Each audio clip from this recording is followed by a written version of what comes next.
नमस्कार साथियों की फैक्ट में आप सभी का स्वागत है। उम्मीद करता हूं कि आप सभी लोग बेहतर होंगे। सभी राष्ट्रवादी भाई बहनों से अपील है कि चैनल को सब्सक्राइब करिएगा, वीडियो को लाइक करिएगा और अधिक से अधिक लोगों तक शेयर करिएगा। हम लोग बात करने वाले हैं सुप्रीम कोर्ट के उस फैसले को लेकर के जो फैसला आया उसके बाद बवाल मचा हुआ है। मैं इस फैसले के टेक्निकल बिंदुओं पे भी बात करूंगा और सवाल सुप्रीम कोर्ट से भी बहुत सारे पूछे जाने चाहिए। अनिल मसीह, एक बात बहुत स्पष्टता से क्लियर कर दूं कि जो प्रिसाइडिंग ऑफिसर अनिल मसीह थे वो दोषी हैं, उनको जेल में डाल दिया जाए, उनके साथ कोई सहानुभूति नहीं।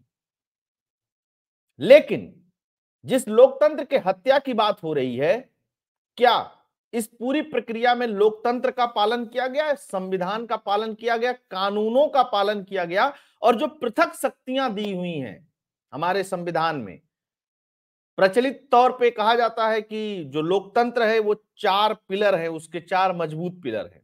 उसमें से एक जुडिशरी आती है, लेजिस्लेचर और एग्जीक्यूटिव, इसके अलावा मीडिया। सबके अपने अपने काम हैं और सबको अपने अपने दायरे में ही रहना चाहिए, तभी लोकतंत्र मजबूत होता है। अगर कोई भी पिलर कमजोर हुआ तो लोकतंत्र वास्तविक खतरे में आ जाता है। और तीनों पिलर की एक जिम्मेदारी बनती है। क्या जिम्मेदारी बनती है? कि उनकी जो क्राइटेरिया निश्चित की गई है उस क्राइटेरिया से बियॉन्ड जाकर के रॉबिन हुड वाली छवि पेश करने के लिए कुछ ऐसा न करें जो लगे कि वो किसी दूसरे के अधिकार क्षेत्र में दखल दे रहे हैं।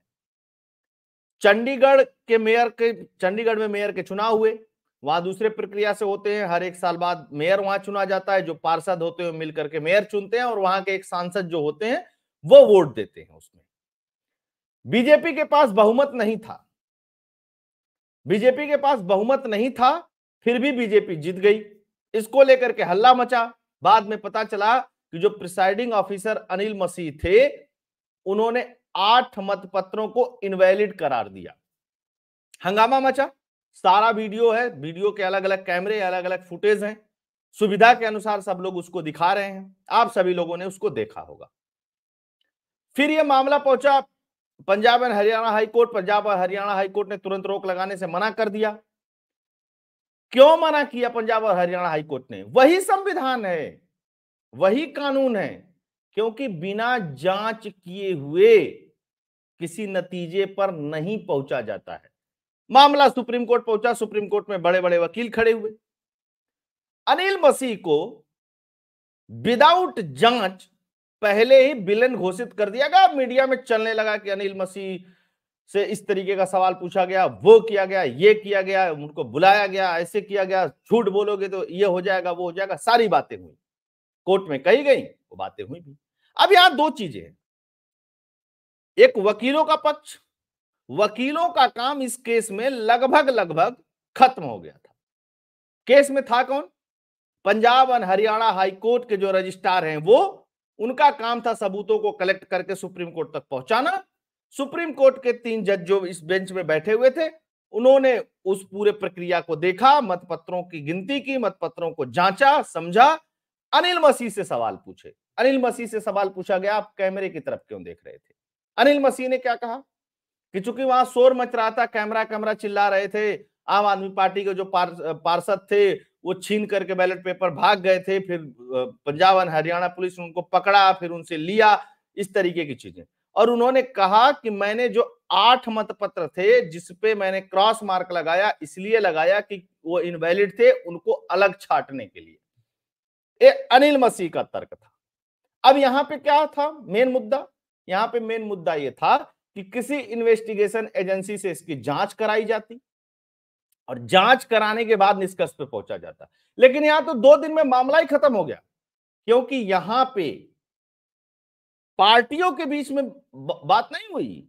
यहां पे बात हुई प्रिसाइडिंग ऑफिसर, मतलब आम आदमी पार्टी के वकील या बीजेपी के वकील या अन्य वकीलों के बीच में नहीं बात हो रही है, उनके बीच में बहस नहीं हो रही सुप्रीम कोर्ट के सामने। यहां सुप्रीम कोर्ट एक तरफ खड़ा है और दूसरी तरफ प्रिसाइडिंग ऑफिसर खड़ा है, बाकी लोगों का कोई काम नहीं, बाकी लोग तो अपना आऊ माऊ चाऊ जो करना था कर रहे थे। अब सवाल यहां महत्वपूर्ण हो जाता है, सुप्रीम कोर्ट में इस तरीके से फैसले होंगे तो सुप्रीम कोर्ट की साख का क्या होगा? क्या सुप्रीम कोर्ट पे सवाल नहीं उठेगा? विदाउट किसी जांच के।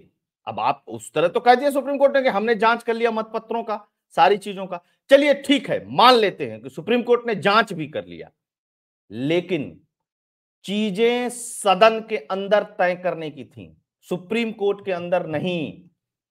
यहां आर्टिकल 142 का प्रयोग किया सुप्रीम कोर्ट ने। 142 का प्रयोग बहुत रेयरेस्ट ऑफ रेयर केसेस में होते हैं, और 142 में को भी प्रयोग करने के अपने एक मापदंड है, उस पर भी मैं बात करूंगा, बताऊंगा कि 142 जिसका प्रयोग करके सुप्रीम कोर्ट ने फैसला दिया। अब आप मान करके चलिए कि कल को लोकसभा में वोटिंग हो, कोई नदारत हो जाए, कोई कह दे कि मेरा मशीन खराब था, कोई कुछ कह दे, कोई कुछ कह दे, तो फिर क्या होगा? सुप्रीम कोर्ट में वीडियो देख करके फैसला हो जाएगा कि इसकी बहुमत हो गया, इसकी सरकार बना दो। कल के लिए किसी विधानसभा में इस तरीके का केस हो जाए, a house of the floor ये करने का था। सुप्रीम कोर्ट को लगा कि अनिल मसीह गिल्टी हैं, अनिल मसीह दोषी हैं, गलत प्रक्रिया अपनाई गई है, अनिल मसीह को जेल में डालिए। लेकिन एक नया प्रिसाइडिंग ऑफिसर नियुक्त करने का काम था सुप्रीम कोर्ट का। ऑब्जर्वेशन ऑफ सुप्रीम कोर्ट वर्तमान जज या रिटायर्ड जज या high court Punjab and Haryana, किसी भी रिटायर्ड जज से या वर्तमान जज से के देखरेख में एक प्रिसाइडिंग ऑफिसर नियुक्त होता, और फिर उसी हाउस में बैठता, और फिर से उसी मतपत्रों की गिनती होती, और फिर से वहीं पे घोषणा होता कि कौन विजेता है। यह था राइट प्रोसीजर, यह सही तरीका था। सुप्रीम कोर्ट में मतपत्रों का जांच कर देना, वहीं गिनती कर देना, वहीं से मेयर घोषित कर देना, यह लोकतांत्रिक प्रक्रिया के लिए किसी भी तरीके से ठीक नहीं है। यह चुनाव आयोग के चीजों में हस्तक्षेप है, प्लस जो परंपराएं हैं, जो जो नियम हैं, उन नियमों के विपरीत भी है। चाहे इसके ऊपर आप कुछ भी कह लीजिए कि लोकतंत्र की हत्या हो रही थी, जिसने कर लिया, बीजेपी पे 50 आरोप, बीजेपी हार गई, वो सब चीज ठीक है अपनी जगह, बीजेपी भी निश्चित तौर पे हार गई, सारी चीजें हो गई। लेकिन 2 दिन पहले ही आम आदमी पार्टी के 3 पार्षद बीजेपी में शामिल हो गए हैं, जिनको सुप्रीम कोर्ट ने नियुक्त कर दिया मेयर। कहां का? चंडीगढ़ का। उनको जब टेस्ट देना होगा फ्लोर में, जब उनको अपना बहुमत सिद्ध करना होगा फ्लोर में, अविश्वास प्रस्ताव जब आएगा, उसके बाद क्या होगा? सुप्रीम कोर्ट ने तो कह दिया। तो थोड़ा प्रक्रिया को भी समझते हैं, इसके जो टेक्निकल बिंदु है उसको समझते हैं। और मैं ये बार बार कहता हूं कि सरकार को जुडिशरी के काम में, जुडिशरी को सरकार के काम में, एग्जीक्यूटिव के काम में हस्तक्षेप नहीं करना चाहिए। सबकी अपनी एक लिमिट निर्धारित होनी चाहिए। अगर आपके पास पावर है, अगर मान लीजिए सुप्रीम कोर्ट ने गलती की है, फिर मान लीजिए डॉक्टेड वीडियो हो, अगर वो वीडियो ही डॉक्टेड हो, एआई के जमाने का हो, कल कोई भी कैमरे की तरफ करके आगे चलाएगा, किसी के खिलाफ वीडियो बनाकर चलाएगा, तो इसी तरह जांच हो जाएगी। फॉरेंसिक जांच हुई इस वीडियो की? नहीं हुई। किसी एजेंसी ने जांच की? नहीं की। वकीलों की भूमिका समझ में नहीं आई कि वकील इस मसले में क्यों थे। और दूसरी सबसे महत्वपूर्ण बात, लोकतंत्र, अब देखिए, जब इस तरीके की टिप्पणियां होती, इस तरीके के फैसले होते हैं, तो इसके राजनीतिक निहितार्थ भी निकाले जाते हैं, राजनीतिक मायने भी निकाले जाते हैं। राजनीति में हलचल में बीजेपी चोर है, वोट चोर है, फलाना है, ढिकाना, जैसे लग रहा है पहली बार हो रहा है। ईवीएम हटाओ तो इसको लाओ, तो उसको करो, तो इससे पता चल गया, तो उससे नहीं पता चल गया। कह तो दिए सब लोगों ने कि लोकतंत्र की जीत हो गई, लेकिन लोकतंत्र की एक तरफा जीत हुई है। एक जगह लोकतंत्र की गलती भी हुई है। ये सारे प्रोसीजर अपनाते, जिसको मेयर चुनना था मतपत्रों के द्वारा ही चुनते, इसी वोट को वैलिड मानते, लेकिन फ्लोर ऑफ द हाउस होना चाहिए था, जहां पे इसका नियम है, वहां पे सरकारें तय होनी चाहिए थी। किसी कोर्ट में सरकारें नहीं तय होती। अगर होंगी तो मान करके चलिए कि ये गलत परंपरा की शुरुआत हो रही है। किसी एक पिलर को इतनी असीमित शक्तियां प्रदान कर दी जा रही हैं कि वो बाद में प्रॉब्लम क्रिएट करेगा। जरूरी नहीं है, हो सकता है डीवाई चंद्रचूड़ साहब बहुत अच्छे हों, ईमानदार हों, सब कुछ ठीक है। यही परंपरा अगर पड़ी रहेगी तो कल को किसी हाई कोर्ट में किसी पंचायत के चुनाव का फैसला आ जाएगा, कल को इसी सुप्रीम कोर्ट में कोई और जज होगा, वो किसी और तरीके से फैसला दे देगा, फिर क्या होगा? जिस लोकतंत्र की बात कर रहे हैं ना, लोकतंत्र बचाओ और फलाना और ढिकाना, क्या हुआ थोड़ा सा इसको भी देख लेते। सुप्रीम कोर्ट ने आप कैंडिडेट को चंडीगढ़ का मेयर घोषित किया, सुप्रीम कोर्ट का काम नहीं है। सुप्रीम कोर्ट का काम था वैलिड है इनवैलिड है।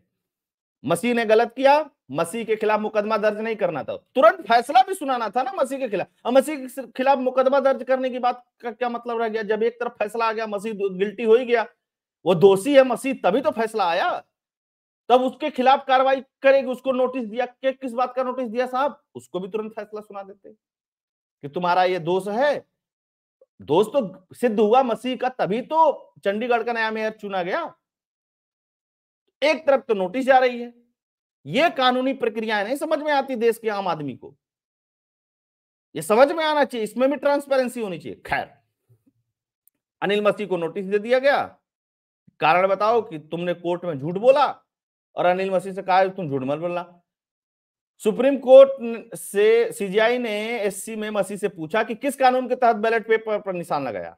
मसीह ने कहा कि मतपत्र खराब हो गए थे, उन्हें अलग करना था, उनकी पहचान के लिए मैंने उसमें लगाया, वहां इतने सारे कैमरे थे, सब कैमरा चिल्ला रहे थे, मैं कैमरे की तरफ देखने लगा। पूरा वीडियो क्यों नहीं दिखाया गया लोगों को? दूसरी चीज कि खुद सीजीआई साहब ने कहा सुप्रीम कोर्ट के अंदर कि हमने टाइमलाइन के हिसाब से देखा, नहीं तो 5:45 बज जाते पूरा वीडियो देखने में। पूरा वीडियो देखा जाता तभी तो हालात का पता चलता। खैर, कोई बात नहीं, सुप्रीम कोर्ट है, उनके पास पावर है, उन्होंने पावर का इस्तेमाल किया, लेकिन पावर का इस्तेमाल बहुत सारे लोगों ने किया। पावर का इस्तेमाल अनिल मसीह ने भी किया। अनिल मसीह के पास पावर था ना प्रिसाइडिंग ऑफिसर के तहत मतपत्रों को इनवैलिड करने का, लेकिन वो पावर क्या निकला बाद में? गलत निकला। अगर सुप्रीम कोर्ट का पावर गलत निकलेगा तो उसके लिए जिम्मेदार कौन होगा? फिर कहां सवाल उठाया जाएगा? जांच क्यों नहीं करने दी गई? 10 दिन और जांच हो जाती। फैसला होल्ड पे था, जो नया मेयर चुना गया था उसने इस्तीफा भी दे दिया था, वो कोई कार्य नहीं कर सकता था, 2 दिन और लेट लगता, लेकिन प्रक्रिया तो पूरी फॉलो की जाती। खैर, कोई बात नहीं, दोनों तरफ से जवाब सवाल हुआ, मसीह साहब से हो गया काम, ठीक है। अच्छा, संयुक्त विजेता घोषित कर दिया गया और संचालन और सारी चीजें सब कुछ कर दी गई। अब आप कदाचार का मुकदमा चलेगा उनपे, वो बात ठीक है। किस बात का मुकदमा चलेगा साहब? अब इसमें कदाचार तो सिद्ध हुआ, अनिल मसीह का कदाचार सिद्ध हुआ, तभी तो मेयर नया चुना गया, तो मुकदमा चलाने की क्या बात है? उसको सजा भी दे देते साथ के साथ, यह भी हो जाता कि अनिल मसीह को सुप्रीम कोर्ट ने सजा दी और इस चीज को बहाल कर दिया। खैर, फिर क्या हुआ? अनुच्छेद 142 का इसमें हवाला दिया गया, ठीक है। यह अधिकार क्या देता है कि अगर सुप्रीम कोर्ट के पास ये पावर है कि किसी भी विवाद को बुद्धिमानी से और रचनात्मकता का उपयोग करने की अनुमति देती है, मतलब स्व विवेक की अनुमति देती है, और उसमें अपने तरीके से डील करने की अनुमति देती है, और पूर्ण न्याय की अद्वितीय शक्ति प्रदान करता है यह कानून, ठीक बात है। लेकिन यह कानून कैसे लागू हो सकता है, इसकी भी सीमाएं हैं। अनुच्छेद 142 किसी भी कानून या कानून के स्पष्ट प्रावधानों को खत्म या अवहेलना नहीं कर सकता है।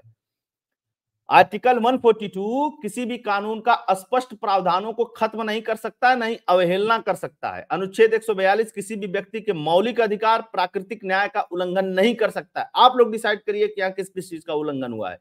किसी भी व्यक्ति के मौलिक अधिकार या प्राकृतिक न्याय, अनुच्छेद 142 विधायी या कार्यकारी कार्रवाई के लिए न्यायिक समीक्षा का स्थान नहीं ले सकता है। जहां समीक्षा की जरूरत है उसका स्थान नहीं 142 ले लेगा। खैर, अनुच्छेद 142 अस्पष्ट, सामान्य या व्यापक निर्देश जारी नहीं कर सकता है। अनुच्छेद 142 को अपने स्वयं के उदाहरणों के अनुरूप होना चाहिए, अपने निर्णय के कारण बताने चाहिए, निर्णय के कारण भी बताने चाहिए। यहां तो एक तरफ मसीह साहब पे मुकदमा चलेगा, दूसरी तरफ फैसला भी हो गया, तो यहां तो अस्पष्टता है। अस्पष्टता कहां है? यहाँ पे कारण पता है ना, इस कारण से ये हो रहा है और ये व्यक्ति गिल्टी है, उसको सजा क्यों नहीं दी गई? अब वो कौन सी चीज कहेगा कोर्ट में अलग? अनिल मसीह पे जब मुकदमा चलेगा तो क्या अलग कहेगा अनिल मसीह या उसके वकील, क्या कोर्ट को क्या समझाएंगे? कोर्ट तो पहले ही फैसला दे चुकी इस मामले में। और ये इधर हो गया, चंडीगढ़ में आपके 3 पार्षद बीजेपी में शामिल हो गए। अब विश्वास प्रस्ताव आएगा, बीजेपी का मेयर बन जाएगा, फिर लोकतंत्र खतरे में आएगा। अब होगा कि खरीदा गया, हॉर्स ट्रेडिंग की गई, फलाना किया गया, ढिकाना किया गया। इसीलिए मैं कहता हूं कि गुस्से से नहीं फैसले होने चाहिए। सुप्रीम कोर्ट है, सोच समझ के फैसले होने चाहिए। ऐसे फैसले होने चाहिए जिसको लोगों को समझ में आना चाहिए कि हाँ ठीक है, अनिल मसीह से कोई सहानुभूति नहीं, बीजेपी से कोई सहानुभूति नहीं, जिसने गलती की उससे कोई सहानुभूति नहीं। लेकिन प्रिसाइडिंग ऑफिसर एक नियुक्त होता, एक जज नियुक्त हो जाते, कोई भी रिटायर्ड जस्टिस नियुक्त हो जाते, और वह जाते और वहां पे पूरी प्रक्रिया का पालन कराते, उसके बाद फैसला वही आता। लेकिन एक लॉजिकल फैसला होता, एक कानूनन फैसला होता, और लोगों को देखने और समझने में भी सही लगता।